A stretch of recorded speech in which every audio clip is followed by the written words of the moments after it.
Labvakar!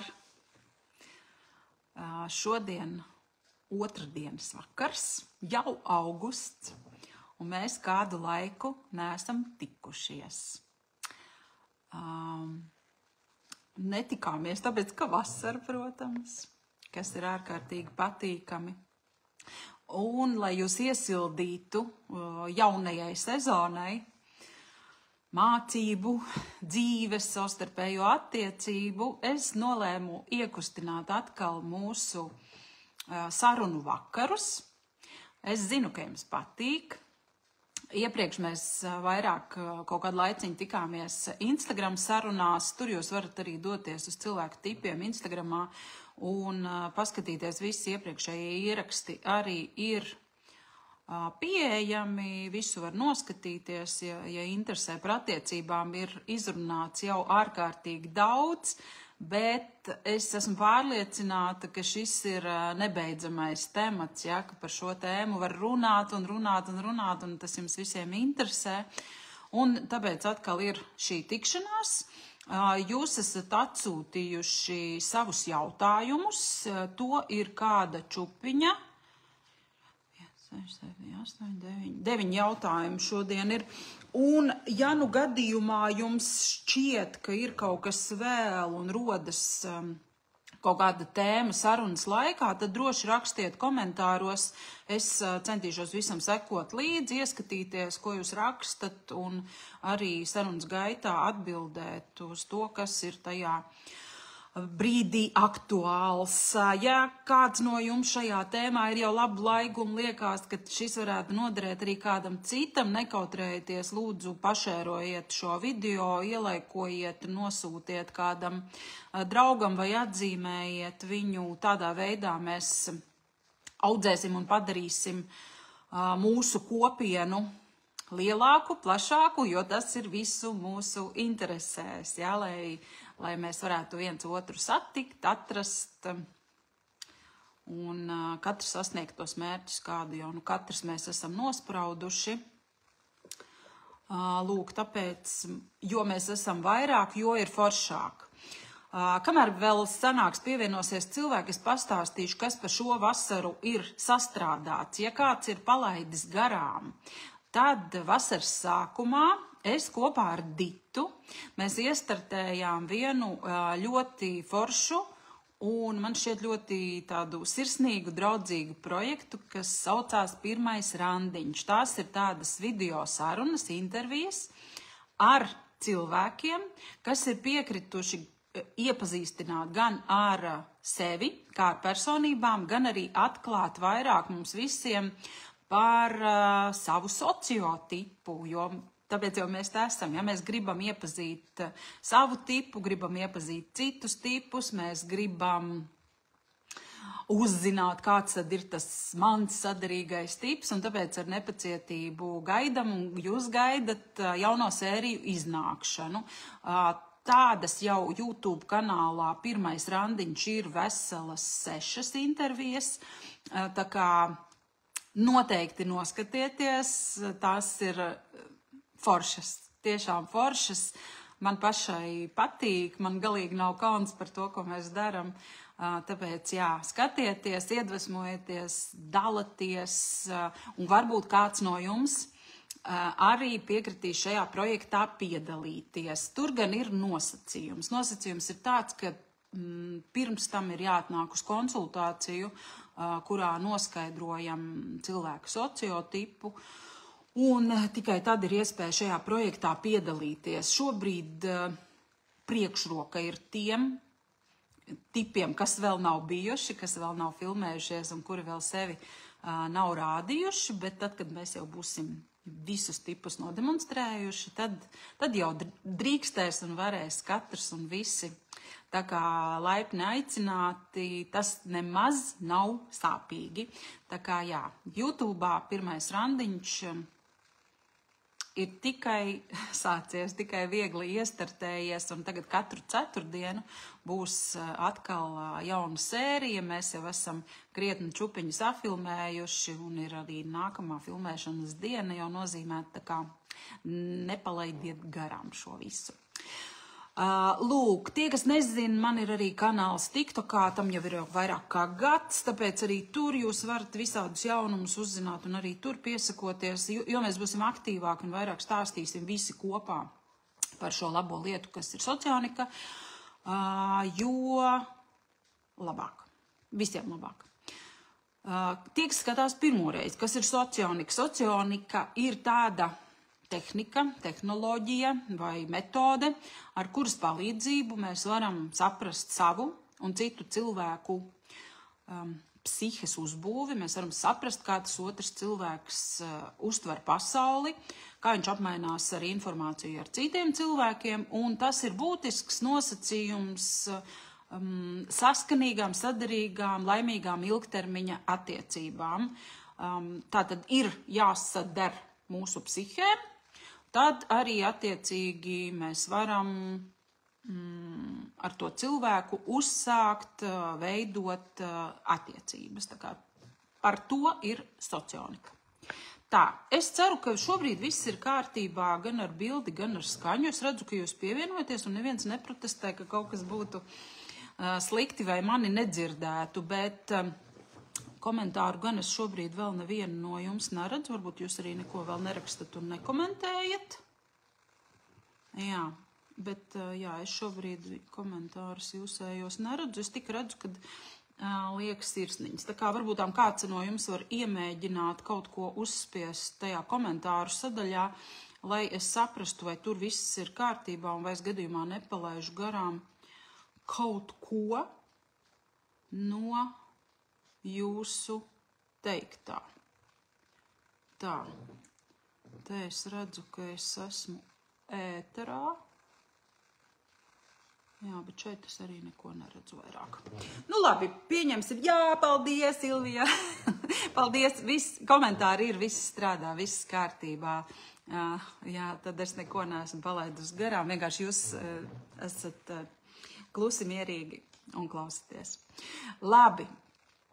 Ja reiz jūs esat sanākuši, tad ķeramies klāt jautājumiem, iesūtītajiem un ierosinātajiem šodienas jautājumiem, un es sākšu ar tādām vispārīgākām tēmām, kas ir gan jautājumos, gan tajās idejās, par kurām jūs gribat aprunāties, un noslēgšu ar tādiem jau specifiskākiem jautājumiem, kur ir uzdoti par konkrētiem sociotipiem vai arī attiecībām viņu starpā. Tajā kopienā, kurā mēs visi kopā darbojamies un kurā man ir arī prieks jūs redzēt šovakar, piedalāmies un reaģējam. Mēs jau ārkārtīgi daudz par visām šīm tēmām runājamies, un varbūt tie, kas nezin, tad tie cilvēki, kas atnāk pie manis uz konsultāciju, pēc tam viņiem ir iespēja nokļūt tādā mūsu slēgtajā Telegram čatā. Es domāju, kāpēc man šī ideja neienāca prātā ātrāk, kāpēc es to izdomāju tikai šogad pavasarī, martā šādu Telegram čatu izveidot.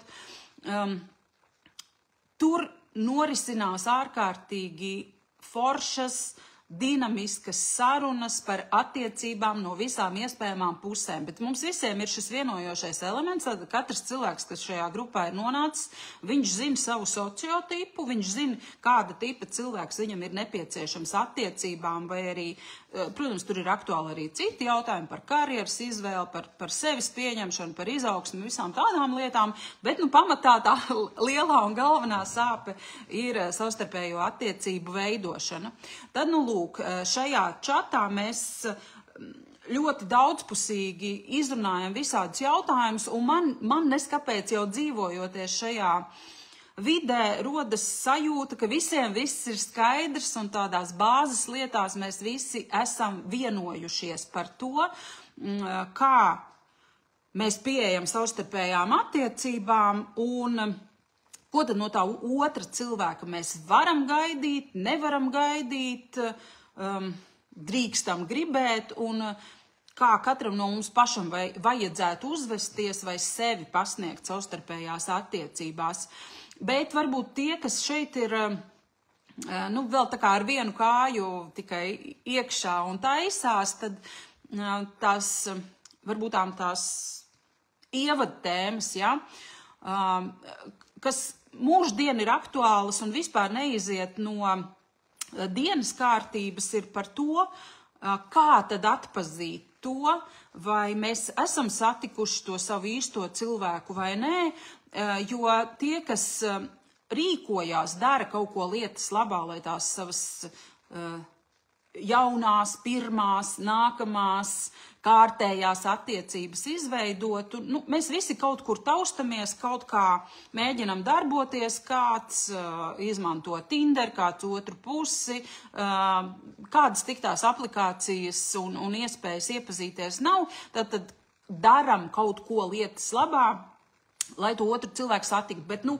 cilvēki tā ir vīrieši, ir sievietes, visādās vecuma kategorijās, gan pavisam jauni, gan jau cienījamos gados. Visās kategorijās cilvēki ir un šos rīkus ir pieņēmuši par labiem esam, bet tad ir, tas jautājums, ar ko dienā nākas saskarties, vai tad ir jāgrib tie taureņi, vai pēc tā ir jātiecās attiecībās, kā man noķert to sajūtu, ka man ir izdevies satikt tajā lielajā cilvēku pūlī kādu, kuram ir vērts pievērst pastiprinātu uzmanību. Jo mēs jau arī laužam šķēpus par to, vai ir jāsastāda vēlmju un prasību saraksti pret to otru pusi, vai arī ir jātiekās absolūti ar visiem pēc kārtas, lai nepalaistu kādu briljantu garām. Ja?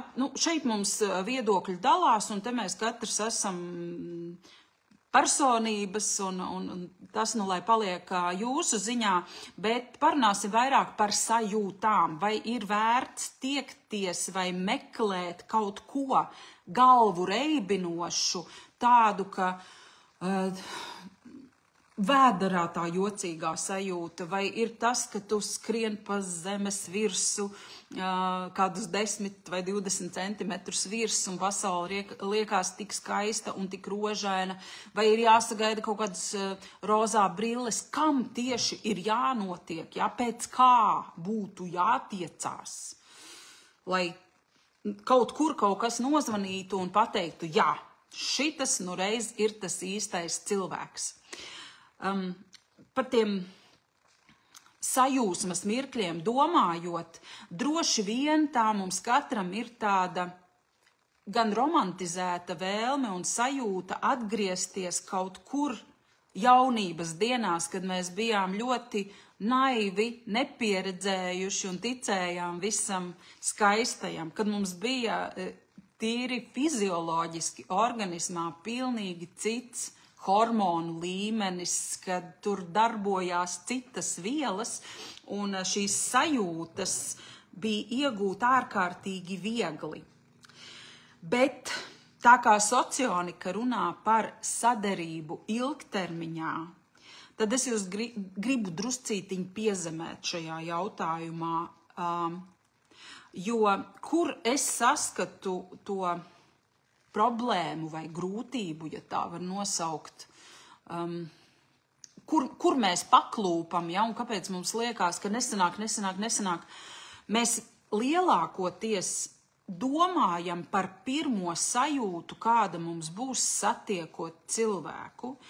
Mēs jebkurā gadījumā un jebkurā vecumā attiecības romantizējam, bet mēs aizmirstam padomāt par to, ka realitātē attiecības ir mūsu ikdienišķa mijiedarbība vienam ar otru. Tā ir mūsu neinteresantā, pilnīgi parastā un garlaicīgā ikdiena.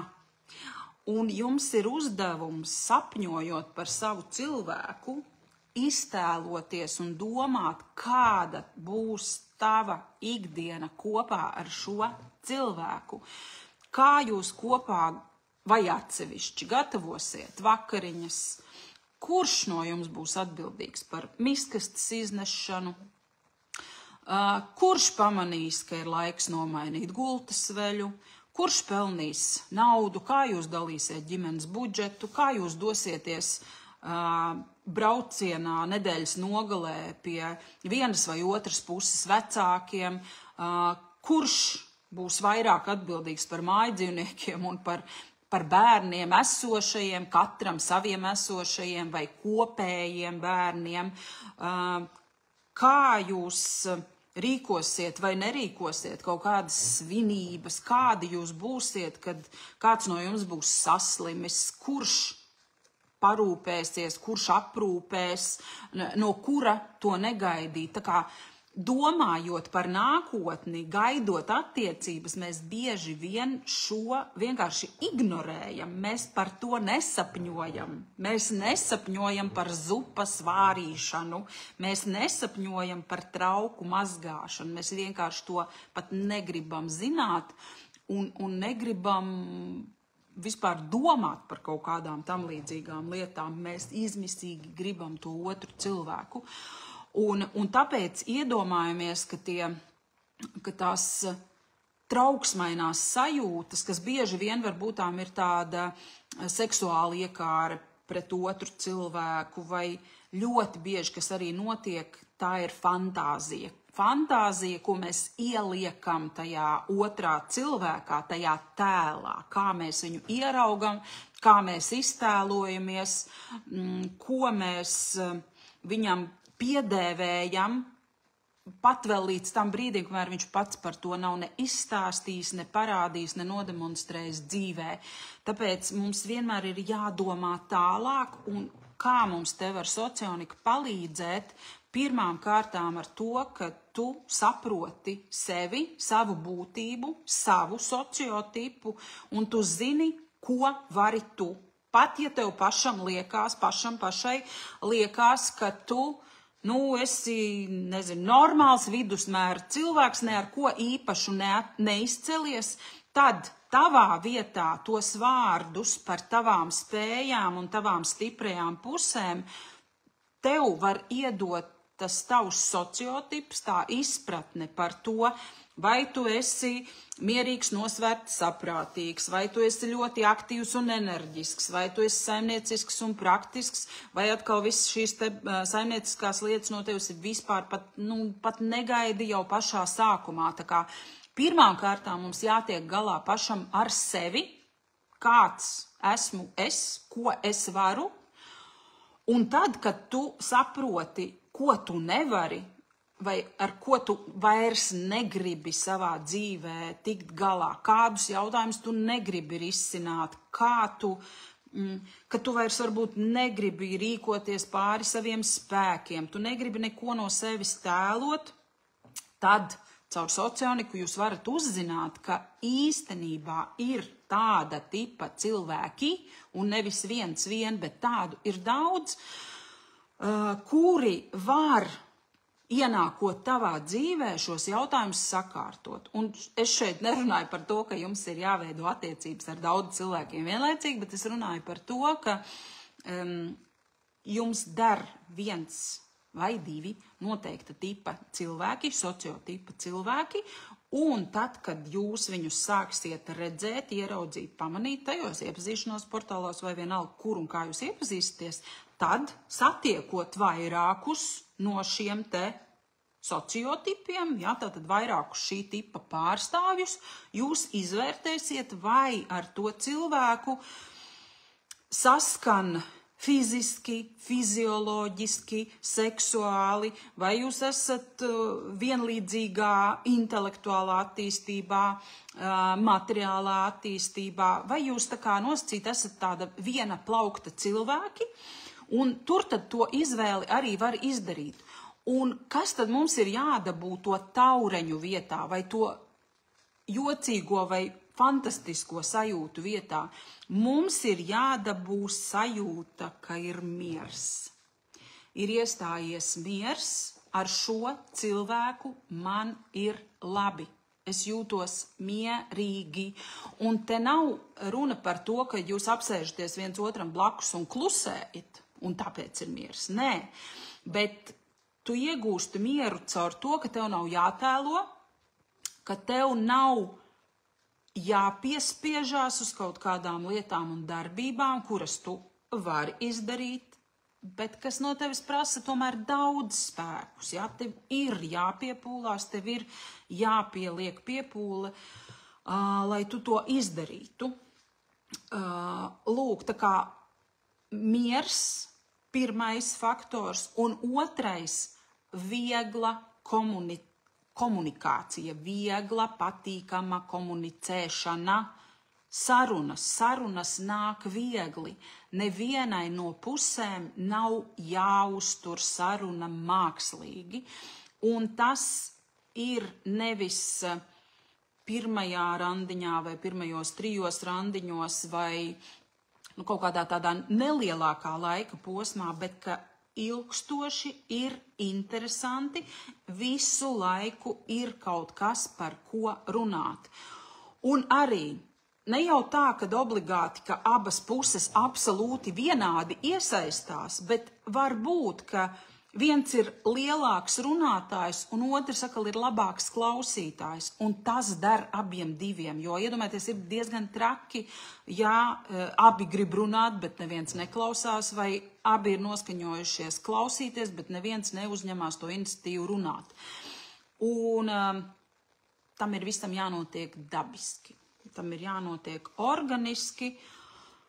Tas nedrīkst būt tā kā ar piedomāšanu, ar piespiešanos, ar tādu sajūtu tā. Es esmu saņēmies, es tagad dodos strādāt, dodos darboties, es dodos ar darbu izveidot savas savstarpējās attiecības. Tā kā mums ir vajadzīgs cilvēks, kas iedod papildinājumu un iedod miera sajūtu. Ja, ka tev ir es izelpoju, es esmu čik mājiņā iekšā. Tā, Agris jautā, vai tas tā ir arī aktivācijas attiecībās vai tikai duālajās attiecībās?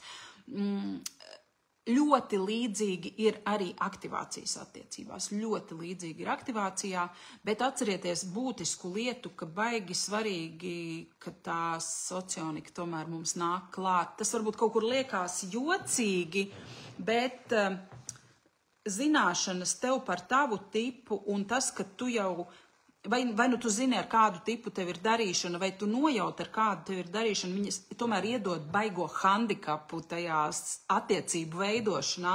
Tu ej jau uz priekšu ar daudz lielāku pārliecību, ar izpratni par to, ka šite varētu būt. Te ir vērts.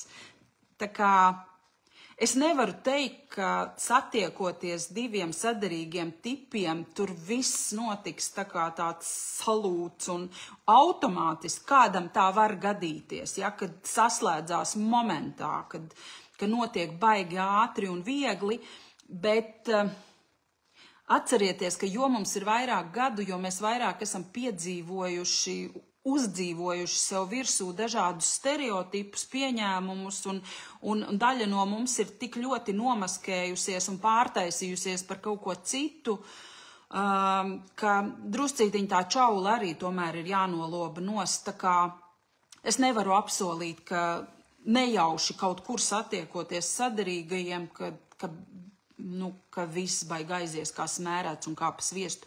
Tāpēc jau mums ir dotas šīs zināšanas, lai mēs saprastu, ka mēs dabūnam to instrukciju gan par sevi, gan par to otru cilvēku, un tas mums palīdz labāk vienam otru saprast un daudz vieglāk un ar mazāk aizspriedumiem komunicēt savstarpēji. Ja? Tā kā to vajag zināt, un es savā ziņā socioniku salīdzinu ar jebkuriem tādiem tā kā zinātnes sasniegumiem, ja tā varētu teikt. Jo man dažkārt jautā, kāpēc, ja jau tā dabā ir iekārtots, kāpēc mēs šīs lietas nezinām vai nejūtam automātiski, kāpēc mēs izdaram tās nepareizās izvēles, kāpēc mēs esam nelaimīgi attiecībās, kāpēc, ja reiz tāda lieta pasaulē un dabā eksistē, kāpēc mēs nepievelkamies tādā organiskā veidā un visi dzīvo laimīgi. es uzskatu, ka arī šajā tēmā, arī socionikā ir tā, kā pieņemsim medicīnā, ja? Kādreiz cilvēki arī ārstējās ar tādām ļoti primitīvām metodēm, kādreiz uztrāpot uz pareizo risinājumu un kādreiz atkal nē, un kam tikai cilvēcei nebija jāiziet cauri, lai mēs nonāktu šodienā, kurā ir ļoti liela skaidrība, kurā mēs to dabu esam nosacīti tā kā atkoduši vai atkodējuši un kaut kādas lietas uzzinājuši, sapratuši, un mums ir risinājumi pie noteiktām slimībām, piemēram. Un tad man šķiet, ka šeit arī ir līdzīgi, ka gudrie prāti ir atkoduši arī šo attiecību sistēmu tādu, kā to daba ir ielikusi, bet neiedevusi līdzi instrukciju. Un tāpēc tās zināšanas mums ir jāliek lietā. Tur neko citu nevar darīt. Tas ir līdzīgi arī, starp citu, man bija interesanti pētīt tādu jautājumu, kā radās mūzika. Jo visiem, kas dzīvo mūsu laikos, mēs esam pieraduši dzirdēt visapkārt mūziku, skaņas, patīkamas, nepatīkamas, kāds mūziku mācās vairāk, kāds māk spēlēt instrumentus, kāds dzied. Bet, ja mēs papētam atpakaļ senatnē, mūzika nevienmēr ir bijusi skaista un baudāma. Sākotnēji tās bija tikai skaņas, tas bija kaut kāda ritma sišana un kaut kādas varbūt nejauši izvilinātas skaņas no kaut kādiem sadzīves rīkiem, ja, vai traukiem apkārt esošajiem. Mūzika radās tad, kad šajā, es nevaru atcerēties to cilvēku, kurš ir šis te ģeniālais autors, tam, ka tika ieraudzīts, ka tā ir arī sistēma, ka tur ir ritms, ka tur ir skaņas vibrācija un noteiktā tonalitātē viss notiek. Un tikai tad, kad cilvēks atklāja šo sistēmu un ieraudzītās likumsakarības, tad radās iespēja pierakstīt notis, atcerēt mūziku tā kā uz priekšu, un tas deva iespēju citiem to atveidot, tad, kad tev neviens nestāv klāt un nerāda priekšā, kā tas ir. Socionikā precīzi tas pats. Te ir sistēma, kura strādā, viņa ir uzzīmējusi tos noteikumus vai nosacījumus, pie kādiem kaut kas notiek, un tad tas strādā arī citu cilvēku rokās. Jo, piemēram, man ir šāds interesants jautājums, virzīsimies priekš, es jau esmu baigi aizplūdusi gari runāt šodien. Vai aizvien veic savešanas funkciju, kā to izdarīja ar ditu? Proti, ja pie tevis atnāk kāds vīrietis vai sieviete, vai galvā izej cauri savai brīvo cilvēku kartotēkai. Ar šo ir tā. No vienas puses, šis, protams, ir ļoti... Tas ir skaisti, ja tā notiek, un dažkārt tā notiek. Un es tik tiešām izēju cauri kartotēkai, redzot konkrēto cilvēku pie sevis konsultācijā, man ir niķis padomāt, ar ko viņu varētu savest kopā. Bet te atkal ir otra puse. Mēs visi esam cilvēki ar savām patikšanām un nē. Un tas, ka es esmu kādam kādu uzcerējusi vai iecerējusi vai iztēlojusies, ka tur kaut kas baigi varētu sanākt, tas nevienmēr tā notiek. Jo mums visiem ir kaut kādi savi sarakstiņi, jo tad, kad kaut kas tev iekrīt klēpī, ne katrs no mums to ir gatavs novērtēt. Tāpēc, ka tu pats neesi tam pielicis pūles. Un tad ir tā, ka tu pat vari piespēlēt vai nu tam vīrietim sievieti vai sievietei vīrieti, bet izrādās, ka tas ir par resnu vai tas ir par tievu, vai tas ir par lēnu, vai tas ir par ātru, tam matu par daudz, tam matu par maz, tur pārāk īsi, tur pārāk gari. Tā visa ir tāda baigā ņemšanās. Tāpēc, jā, tāda lieta pastāv. Tas nav mans darbs. Mans darbs ir iemācīt jums darboties ar šo visu patstāvīgi, bet ņemot vērā to, ka mums ir šī kopiena, kurā mēs draudzējamies savstarpēji un kurā dažkārt zvaigznes saslēdzās, tad jā, tā mēdz notikt. Bet arī jums jābūt gataviem tajā iesaistīties un pieņemt šo dāvanu. Ja, tā ir dāvana, tas nav pakalpojums. Tā ir dāvana, kurai vērtību, kā var šim nosaukt vērtību, ja? Cik maksā laime. Tāpēc dažreiz notiek un dažreiz nenotiek, jā. Bet man ir prieks, milzīgs prieks redzēt to cilvēku attiecību stāstus, kuri pieņem šīs zināšanas un dodas plašajā pasaulē meklēt savu cilvēku. Un viņi atrod, viņi satiek, un tas ir lielā mērā atkarīgs no tavas vēlmes to izdarīt, ieguldīties tajā, jo tas prasa laiku, resursus, tas kādreiz kaut ko arī maksā. Tas pats Tinderis vai citas vietnes, kur jūs iepazīsties, tur par šito ir jāmaksā, saprotiet, bez garantijas un bez jebkādiem apsolījumiem, bet vienkārši par iespēju. Tas viss maksā.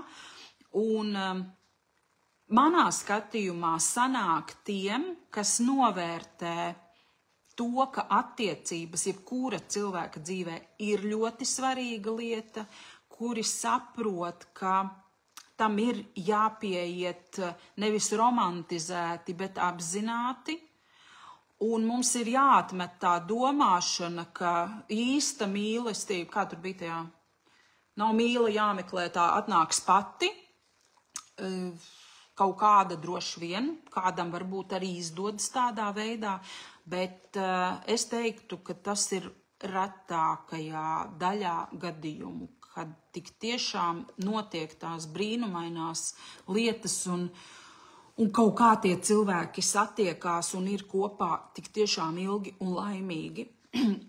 Ja mums reiz ir zināšanas, ja mums tik tālu tā mūsu attīstība ir aizgājusi, tad man šķiet, ka ir ar zināšanām jābruņojās, jāķerās klāt pie lietas, un ticiet mani, jums katram liksies tas sevis paša atrastais, ja? Tad, kad tu pats esi izcīnījies pa tiem visiem portāli, kā tik šito visu nesauc ārprāts, tur taču ir gaļas mašīna, tā taču ir zampa, un kas tik tur vēl ne, tur tak neviena normāla nav, tur tikai visi, kam seks interesē, vai tur tikai visi, kas precējušies. Nav tā, taču nav. Visur ir viss, visur ir cilvēki dzīvē, portālos, aplikācijās, pasākumos, deju vakaros, ekskursijās, viss kaut kur ir visādi cilvēki. Un mums ir laikam jāattiet no domas, ka mēs cilvēkus drīkstam, pareizāk sakot, mums ir jāatmet tā pieeja, ka nedrīkst izvēlēties un nedrīkst vērtēt. Drīkst izvēlēties, drīkst vērtēt un drīkst nepatikt. Un tad, kad jūs kļūsiet izvēlīgi, sāksiet vērtēt un domāt līdzi, tad arī var notikt tas labais rezultāts. Bet ļoti daudzi attiecībām izvēlās cilvēku, kas nāk pirmais, ieguldās tajās attiecībās līdz elkoņiem vai līdz pleciem vai vienalga līdz kurai vieta riktīgi strādā. Kāds piestrādā ģimeni, bērnus, īpašumus un tad atjēdzās, ka viss ir slikti. Un tad sāk domāt, ko ar to visu iesākt. Un tad vēl nāk kaut kāds tas mistiskais sabiedrības spiediens vai viedoklis, kurš varbūt arī nemaz nav, viņa realitātē nemaz neeksistē, kad saka, mētājās no viena pie otra, tagad jau partnerus maina kā zeķes, un pamēģina vienu nepatīk, un pamēģina otru arī nepatīk. Nu, nevēlna tā nav. Vismaz pie manis nenonāk cilvēki, kas mētājās no viena pie otra. Pie manis nonāk tie, kas domā līdzi, kuri ieklausās savās sajūtās, kuri apzinās, ka nav labi, bet vienkārši vēl līdz šodienai nesaprot, kā būtu labi, ko darīt, kā rīkoties, kā domāt, kā justies. Ļoti daudzi atnāk un saka, nu izstāsti, ko man darīt citādāk, lai man sanāktu. Ļoti daudzi. Tā ir arī viena traka tēma, bet es negribu tajā aiziet, jo es tad neatbildēšu uz jautājumiem. Tā kā jā, šis jautājums bija par to savešanas funkciju. Neoficiāli es veicu savešanas funkciju, ja man ir tāda iespēja un ja jūs šo iespēju esat gatavi pieņemt. Tā, nākamais jautājums. Ko darīt, kad iestājas sagurums no iepazīšanās aplikācijām? Druscītiņi atpūsties, tieši tāpat kā mēs daram ar jebko mūsu dzīvē, no kā mēs piekūstam, mēs attejam, mēs izreģistrējamies, mēs visam atmetam ar roku, mēs pārslēdzamies kaut kādām citām lietām, atpūšamies un saņemam spēkus un darbojamies atkal. Es arī sevi ļoti labi atceros periodā, kad es biju attiecību meklējumos. Man tas bija ilgs periods, tie bija 5 gadi manā dzīvē. Un nekas nenotika vienā piegājienā, kad tu piesēdies pie datora, tur nedēļu padarbojies un esi foršās attiecībās, precējies un tev ir absolūta superlaime iestājusies. Tā nebija. Es arī piekusu, es dusmojos, es šķendējos, jā, man tajā laikā nebija socioniks, es nezināju, kas un kā man ir jāmeklē, bet es nepārstāju gribēt. Es nepārstāju gribēt attiecības. Un tas ir tas galvenais dzinējs un motivators, un atcerieties, ka kā jebkur, neviena iepazīšanās vietne nav statiska kā tāda. Tur, pat ja mēs to neredzam šajā brīdī, tajā savā ekrāna pusē, tur katru minūti piereģistrējās kāds jauns cilvēks un katru minūti kāds izdzēšās vai aiziet attiecībās. Mums jau ir tendence redzēt kaut ko tādu, ko mēs gribam ieraudzīt, un mēs varbūt tām 1000 pašķiram garām, un tad pēkšņi izlec viens, kad es šito jau pirms 7 gadiem redzēju, ārprāts, te jau viss Tinders pilns ar tādiem, kuri te sēž mūžību, viņi jau tev ir pierakstījušies, viņi jau ir te deklarējušies, ārprāts, tas man vispār neder nekādā veidā. Tas ir normāli, šīs visas sajūtas ir normālas, tas ir tāds process, kuram mums ir jāiziet cauri, un savā ziņā mums tas savs cilvēks ir jāsagaida, bet mēs viņu nevaram sagaidīt, ja mēs nebūsim kaut kur. Ja jūs sēdēsiet savās mājās un sapņosiet un fantazēsiet, kad, ai, kā gribētos jau, jā, vai dieniņās, bet man laikam vispār nekas nav lemts. Ja tu neko nedari, tad tev nav lemts, bet ja tu rīkojies, tas palielina iespējas. Un ja tu ej un dari un satiecies, un pat ja tu aizej uz randiņu ar kādu, kas varbūt tām tev nešķiet simpātisks kā vīrietis vai kā sieviete, tu viņu vairs neizskati kā partneri, bet cik ļoti daudz cilvēku īstenībā šādos nesaderīgos randiņos ir nodevuši tālāk informāciju par socioniku. Pie manis ir daudz cilvēku bijuši, kurš saka, es uzzināju, tāpēc, ka aizgāju satikties ar to čali, kurš man teica, es viņam nedaru, bet tu aizēji noskaidro, kas tu esi pa tipu un kāds vīrietis tev ir vajadzīgs. Tā kā šī te informācijas apmaiņa mums jebkurā gadījumā ir vajadzīga un nevajag arī tai randiņu padarīšanai pieiet nenormāli atbildīgi. Ja? Vieglāk tas viss drusku ir jāatver arī kā tāds piedzīvojums, kā iespēja, kā izaugsmes ceļš arī kaut kādā ziņā, kā platforma, kurā tu trenējies atteikt kādam cilvēkam, kurā tu trenējies ieklausīties savās sajūtās, vai man patīk, vai man nepatīk. Ir interesanti, viegli, vai atkal tieši otrādāk vispār nav forši. Ja? Tā kā process. Cik randiņi tad tev ir bijuši ārprāts? Man ir bijuši ārprātīgi daudz randiņu. Man ir bijuši ārprātīgi daudz randiņu. Es domāju, 50 pilnīgi noteikti. Pilnīgi noteikti. Iespējams arī vairāk, jo 5 gadi tas tomēr ir ilgs periods. Es viņus visus nepierakstīju, protams, bet jā, es esmu pati bijusi uz ārprātīgi daudz randiņiem. Viss kaut kas ir piedzīvots, un tāpēc es ar visu pārliecību jums varu šo stāstīt un dalīties, ka tajā visā padarīšanā, kurā ir ļoti daudz cilvēku, kuri visi alkst pēc laimes, pēc mīlestības, pēc harmonijas, pēc izpratnes, tur viss kaut ko var atrast, viss kaut ko labu. Tā, labi. Jautājums: sapazinos ar puisi, satikušies esam vienu reizi, ar viņu viss ok, bet mani kaitina viņa ziņas jautājumi, piemēram, kā diena, kā nedēļa iesākusies un tam līdzīgi. Sarunāties pa telefonu varam arī stundu, klusumu nav, bet man liekas diezgan garlaicīgi. Varētu būt, ka man nesaderīgais tips un jautātājs ir gabēns. Jā, tas ir tas, ko es jau sākumā teicu, ka komunikācijai ir jābūt foršai, vieglai un patīkamai. Nav jābūt, pareizāk sakot, ja ir šī sajūta, ka mani kaitina viņa ziņas un jautājumi, tas nav labs rādītājs. Tas nav labs rādītājs, un tieši šajās situācijās jau arī notiek tā trenēšanās. Ja, te jau mēs arī iemēģinam tos cilvēkus, kad mēs viņu aptaustam visādos veidos. Labi, satikāmies, aizgāju, ieraudzīju.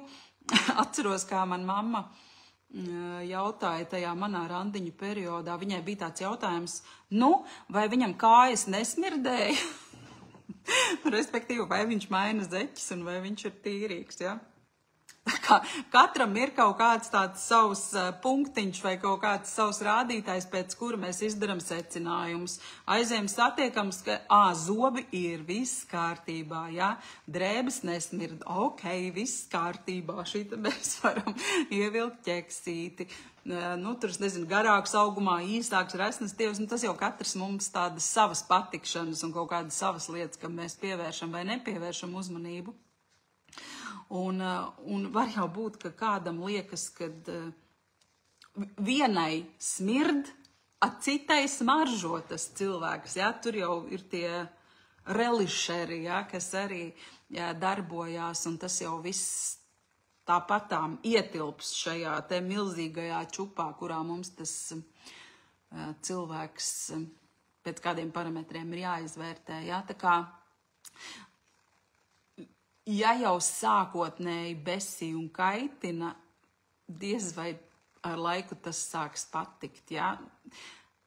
Lūdzu, esiet visi prasīgi, gribiet kaut ko no tā otra cilvēka un no attiecību. Nevajag samazināt savas, noniecināt savas sajūtas, tos savus signālus, kurus ķermenis raida. Jo problēmas ir tajā, kad mēs sākam domāt ar galvu, kad mēs pieslēdzam analītiku, ja mēs sākam varbūt tas, ka man šis jautājums kaitina, varbūt tas par kaut ko liecina manī, ja viņš man jautā, kā nedēļa iesākusies, varbūt tas nozīmē, ka man nepatīk, kā ir mana nedēļa iesākusies, pat šito nevajag. Tur arī sākās problēmas, tur mēs iebraucam tajās draņķīgajās attiecībās, ka mēs nenoreaģējam uz to, ko ķermenis saka. Un kādam varbūt, kāds to nosauc, ka kaitina, bet kādam varbūt tīri fiziski ir kaut kāda, tas ir ļoti grūti vārdos nosaucams sajūtas, bet, tu jūti, ka kaut kas nav, ka tev nav tā sajūta, ka tu gribi pieskarties vai lai tev pieskarās tas otrs cilvēks, un tur varbūt dažkārt pat līdz pieskārieniem neaiziet, bet ir atgrūšanās. Tā kā ķermenim vajag ticēt, viņš raida savus signālus un saka, nē, bēdz, te nebūs labi, bet mēs ieslēdzam galvu un sakam, nu paga, bet tu jau tik ilgi meklē. Un galā varbūt tu esi visu kaut ko te safantazējusies, un varbūt mēs tādu cilvēku nav un neeksistē, par kādu tu te tagad domā, un zini, nu, neko jau arī nevar pateikt no tādām izziņām, vajag jau arī, nu, tā kā klātienē parunāties, un galā, tā kā mēs sazvanamies, tad viss ir normāli. Nu, kaut kā tā. Jātic sev, savai sajūtai, vajag ticēt. Tāpēc noskatieties, starp citu, tikko jauns iznācis seriāls, saucās Fake. Austrālijas seriāls par attiecībām, par iepazīšanos Tinderī, par pieaugušiem cilvēkiem un par to, ka savām sajūtām vajag ticēt. Varētu būt interesanti 8 sērijas. Es noskatījos, man patika. Tā. Labi, tālāk nākamais jautājums. Nākamais jautājums jau konkrētāks. Gabēns un Žukovs, kāda ir šo sociotipu attiecību dinamika, kas jāņem vērā? Mīļie, ir tā, ka pavisam kopā, ja mēs skatāmies uz visiem 16 tipiem, visiem ar visiem ir kaut kāda veida attiecības, un tātad kopā pavisam pastāv 256 veidi attiecību. Es uzreiz pasaku, ka visus 256 veidus attiecību es goda vārds nepārzinu, un tāpēc es nevaru izstāstīt, kā konkrēti realizējas Gabēna un Žukova attiecības, kas ir pilnīga pretstata attiecības. Tātad ir šis attiecību veids pilnīgs pretstats, bet šādā veidā pilnīgi pretstata attiecībās ir vēl 7 pāri, ja? Un es, diemžēl, nezinu, kā tas ir katram konkrēti, bet pilnīgs pretstats ir vienādības zīme pilnīgā pakaļā. Jo, ko nozīmē pilnīgs pretstats? It kā liekas, ka tu apskaties, nekas jau neatšķirās, tik viens introverts, otrs ekstraverts, nevēlna. Psihes modelī viss ir pretēji. Tātad Gabēnam ir visspēcīgākā iezīme sajūtu sensorika, viss, kas ar fizisko ķermeni un fiziskām sajūtām saistīts. Žukovam visspēcīgākā iezīme ir varas sensorika.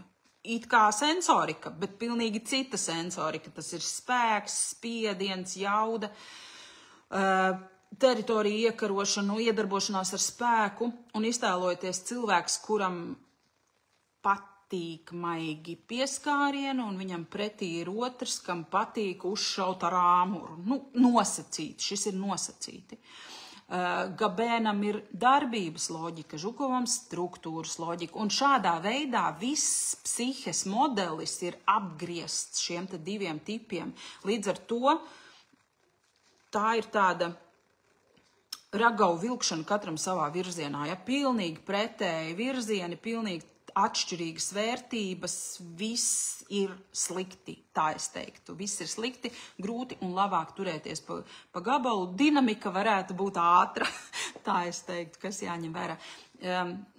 Kas jāņem vērā, to mēs runājam konkrēti konsultācijā ar šiem te 2 cilvēkiem, skaidrojot dzimumus, vecumu, dzīves pieredzi, šo konkrēto attiecību pieredzi. Tur ir viss kaut kas apkārt, un, protams, jāzīmē arī šie modeļi un jāskatās, kā viņi viens uz otru iedarbojās. Kāpēc es kā Balzaks piesaistu vīriešus Dostojevskus, uz ko viņi pavelkās? Visticamāk, nevis sieviete Balzaks piesaista vīriešus Dostojevskus, bet sieviete Balzaks parakstās uz attiecībām ar gandrīz jebko vai katru, kas gadās viņas dzīves ceļā. Tātad, kas šiem tipiem kopīgs? 2 intraverti, intuitīvi tipi, tātad savā ziņā 2 par sevi nepārliecināti cilvēki. Iztēlojoties kaut kādas tādas, katrs noteikti redzējis kaut kādas filmas par tīņiem, pusaudžiem, jauniešiem, kur notiek kaut kādas ballītes vai diskotēkas, kur ir kaut kādas zvaigznes, kas mirdz pa priekšu, un tad ir tie sienas stutētāji, kas nevienu neinteresē. Un ko tad dara tie divi par sevi nepārliecinātie sienas stutētāji? Viņi tā kā arī grib kaut ko, viņi arī grib kaut kādas attiecības, un tad viņi sāk, mēs rekutē divi stutējam sienas, pamēģinam kaut ko. Lielākoties šāds ir tas scenārijs. Tas nav tā, ka mēs raidam kaut kādu noteiktu signālu un tāpēc piesaistam kaut kādu noteiktu tipu. Liela daļa problēmas ir tajā neizvēlīgumā, tajā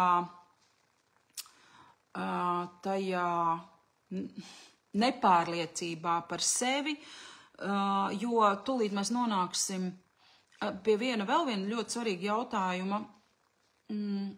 Es īstenībā labāk izlasīšu, un tad jūs sapratīsiet, ko es gribu pateikt, ievadīšu šajā tēmā. Tātad jautājums. Ir skaidrs, ka attiecības ir divvirzienu ceļš. Ja meklē sev sadrīgo partneri iepazīšanas portālos, tad jānodefinē, ko vēlies sagaidīt no partnera, bet jāsniedz arī atbildes, ko sniegsi pretī. Ir skaidrs, ko var sagaidīt no Žukova. Drošība, saimnieciskums, spēja nopilnīt un aizstāvēt, lieliski tikt galā ar problēmām un sadzīvi. Bet kas ir tas, ko attiecībās dod Jesēņins? Teikt, būšu mierīgi un uzklausīšu, daudziem izklausās kā kārtējās zeltraces izmantotājs, šķiet, ka vājie Jesēņini vispār nekotējas. Lūk, tātad savelkot kopā ar to otru jautājumu, iepriekšējo jautājumu, mums katram pašam ir jātiek ar sevi galā pašvērtējuma ziņā. Ja mēs ieejam tajā nosacītajā attiecību tirgū par sevi nepārliecināti ar sajūtu, kam es patikšu, vai tad mani kāds izvēlēsies, vai arī kā šeit, ko tad es varu piedāvāt, ja? Kas ir tas īpašais, kāpēc, lai mani kāds gribētu izvēlēties? Ir vispirms jāmīl sevi, jāsaprot tas, ko tu vari dot, un par to jārunā ar pārliecību. Ļoti daudzi, kā vīrieši, tā sievietes īstenībā dalās un saka par to, ka viņi ļoti negrib sev blakus prasīgu cilvēku, vai tādu, kas diktēs noteikumus, vai tas, kas iznesīs smadzenes, kā tik to visu nenodefinē. Ļoti daudzi grib mieru, grib mājās mieru, grib sarunas, grib uzklausīšanu, un te tas arī ir tie nosacīti mierīgie tipi, kuri nekotējās, tie, kuri ir tie par sevi nepārliecinātie un kautrīgie, tieši viņi jau arī var iedot to izelpas sajūtu, ka beidzot es varu atnākt mājās, padalīties,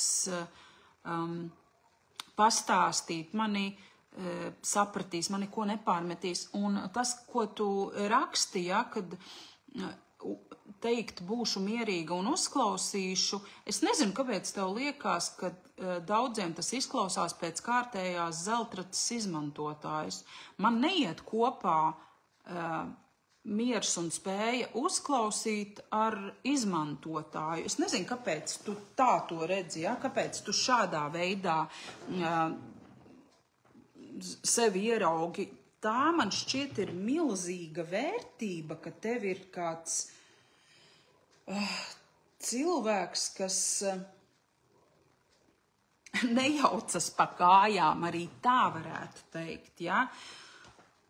Jāsāk ar sevi, ir priekš sevis jāsaprot, ar ko es esmu labs vai laba, un savā ziņā jums katram, kas ir tajā attiecību, atkal, tirgū, jums ir par sevi jāsagatavo tāda kā lifta runa, ārprāt, cik tas šausmīgi izklausās, bet Bet tas ir līdzīgi, kā jūs ejat uz darba interviju.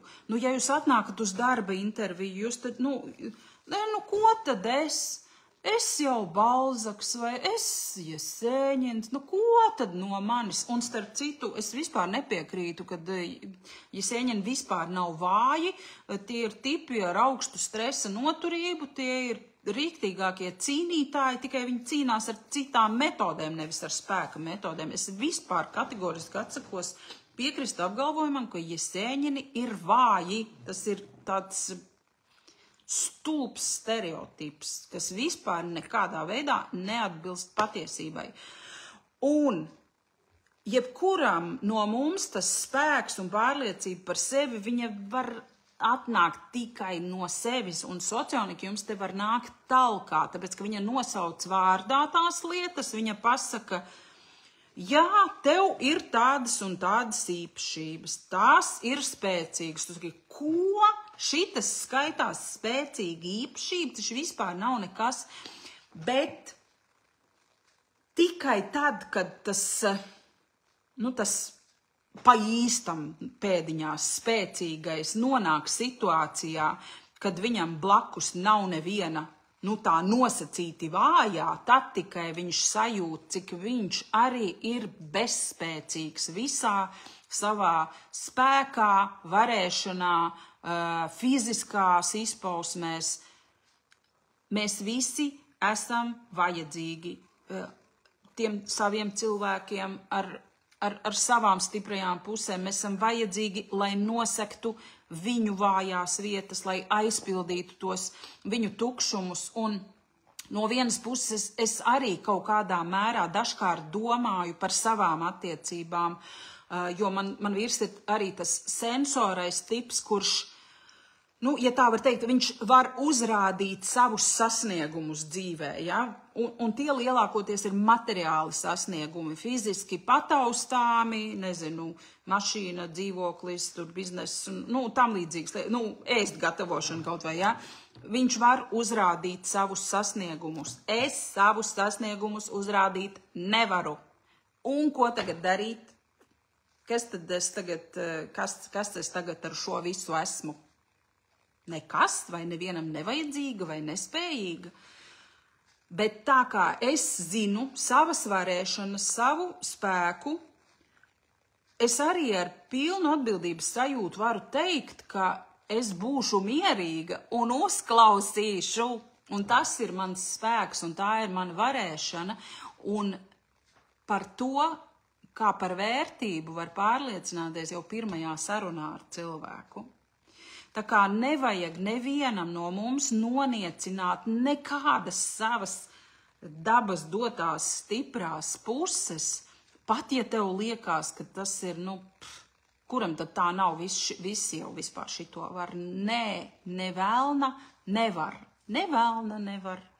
Un tāpēc jāmīl sevi, ar šito ir jāsāk, un kaut vai jāapsēžās pie papīra lapas, ja tu citādāk nevari, tu vienkārši apsēdies un uzraksti, kas tev pašai sevī patīk, un ko tu gribētu, lai tas otrs novērtē tevī. Un tad, kad tu to būsi nosaukusi vārdā, tad, kad tev pašai patiks to dzirdēt, tev būs arī viegli to pateikt tam otram cilvēkam, tad tur ir jāieliek zinām enerģija. Kaut kā tā. Paldies jums par atbalsta vārdiem. Es cenšos būt trāpīga savos piemēros. Es uzreiz atvainojos kādam, ja tie liekas pārāk tieši un aizvainojoši vai kā tur ar to sirpi pa olām. Es tāda esmu. Tā ir mana stiprā puse. Man viņa pašai patīk. Kam nepatīk, ar tiem mums nav pa ceļam, bet es ar šo nevienam neuzbāžos. Kam vajadzēs, tie atnāks un šo devu skarbās un skaudrās patiesības no manis uzzinās. Tad, kad pajautās. Ja nejautās, es neko neteikšu, jo es būšu mierīga un uzklausīšu, kas ir mana stiprā puse un maniem sadarīgajiem, kā Napoleoniem, tā Draizeriem, tas ir ļoti vajadzīgs, jo, ja es būtu enerģiska, sprēgātu pretī un iestātos par savu taisnību, man nevēlne nebūtu nekā no tā, kas man ir šobrīd, ne manas attiecības, ne manas izaugsmes, ne manas pārliecības pašai par sevi. Tā kā, mīļie, viss ir labi, kas ar jums ir un kas notiek. Balzaks, laika intuīcija, pulkstens ir tieši 9, un es esmu tieši pabeigusi jums izstāstīt to, ko es jums šodien gribēju pastāstīt. Lūk, labi, tad es sāku beigt, bet tie, kas vēl neko par sevi nav noskaidrojuši, bet grib, tie iet uz mājaslapu cilvēku tipi LV piesakās konsultācijai. Tie, kas vēl nav pārliecināti, ka viņi ir nobrieduši uz konsultāciju, tie iet skatīties YouTube'ā pirmo randiņu, tie piesakojās Instagramam, TikTokam, briest un gatavojās savai laimei, savām attiecībām. Lūk, kas man vēl bija jāpasaka? Vēl mums briest arī kanāls Spotifyā, kurā šo visu varēs klausīties arī audio formātā. Tā kā izmantojiet visas iespējas, kas jau ir jums iedotas, jo ir daudz viskaut kas. Es esmu ļoti daudz viskaut ko stāstījusi. Klausieties, pierakstiet, ja tas rezonē, super, lietojiet. Ja vēl pagaidām nē, es saku tā, visam savs laiks, un par cik mums bija šodien jautājums par ditu un savešanas funkciju, tad Dita arī ilgi brieda atnākt pie manis uz konsultāciju. Viņa atlika un pārlika mūsu tikšanos 3 gadus. 3 gadus, iedomājieties. Bet, acīm redzot, viss notiek tad un tā, kā tam ir jānotiek. Un iespējams, ka tad, ja Dita pie manis būtu atnākusi pirms tiem 3 gadiem, kad viņa pirmoreiz pierakstījās, tad pie manis vēl nebija atnācis viņas sadarīgais Balzaciņš, ar kuru nu jau viņa ir kopā gandrīz gadu. Un jā, es uzskatu, ka visam savs laiks. Un jā, tātad vēlreiz pirmais randiņš, tie, kas grib filmēties, tie atnāk uz konsultāciju un tiek filmēties. Vai arī tie, kas jau ir bijuši uz konsultāciju un grib filmēties, atraksta un visas pārējās lietas. Jā, un redz, Sintī raksta, esmu laimīga, ka zinu savu sociotipu. Es, Sintī, tev pievienojos. Es arī esmu laimīga, ka es zinu savu sociotipu. Un man liekas, ka katram no mums, kuram tas tips kāds jau un kuram ir ticis, arī ir vislabākais variants, kā dzīvē varēja notikt. Jo tā kā zinām, lietojam un dzīvojam laimīgi. Interesanti un vērtīgi, Giteņa saka, iedvesma no tevis enerģija plūst. Es gribētu viņu vēl kaut kā tā aizpludināt, lai jums visiem labi. Es ceru, ka man druscītiņi sanāk un nu jā. Turpinam visi tādā garā. Sūtiet savus jautājumus, taisīsim vēl kādu tiešraidīti. Šovakar atā!